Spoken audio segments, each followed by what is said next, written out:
ठनठनिया कालीबाड़ी मंदिर या कहें माँ सिद्धेश्वरी का मंदिर, यह कोई साधारण कथा नहीं है।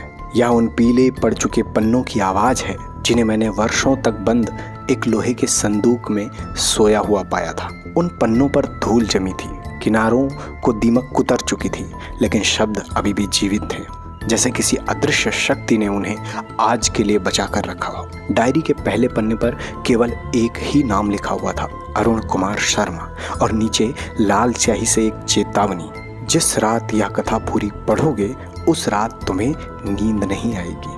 मैंने उस चेतावनी को हंसकर अनदेखा कर दिया, लेकिन जैसे जैसे मैं उन पन्नों में उतरता गया मुझे एहसास हुआ कि यह केवल एक कहानी नहीं बल्कि पश्चिम बंगाल के उस रहस्यमयी सिद्धपीठ की जीवित स्मृति है।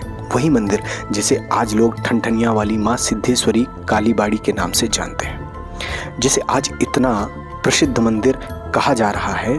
कभी कुछ एक लोग ही इसके बारे में जानते थे, और संयोग देखिए, जिस मंदिर से जुड़े तथ्यों और साक्ष्यों की पुष्टि करने की मैं कोशिश कर रहा था, उसी मंदिर में अभी कुछ दिन पहले वर्तमान भारत के प्रधानमंत्री श्री नरेंद्र मोदी जी ने भी वहां पहुंचकर पूजा अर्चना की।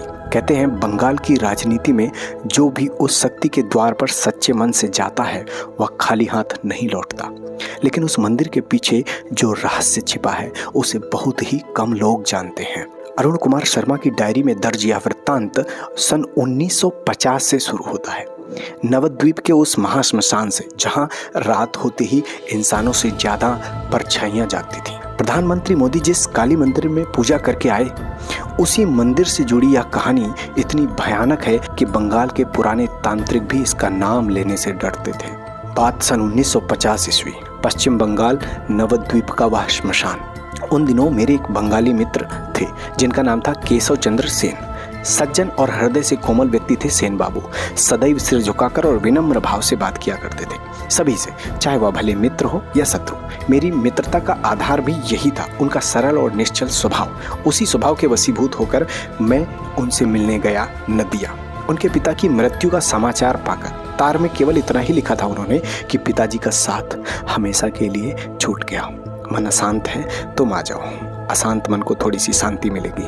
केशव चंद्र सेन जैसे परम मित्र का ऐसा तार पाकर क्या मैं एक क्षण रोक सकता था? नहीं, कभी नहीं। दूसरे ही दिन पहुंच गया मैं नदिया। वातावरण में सन्नाटा पसरा था, घर के सामने पानी फैला हुआ था, एक मिट्टी का घड़ा टूटकर बिखरा पड़ा था। समझते देर नहीं लगी, लगभग दौड़ता हुआ मैं शमशान घाट पहुंच गया।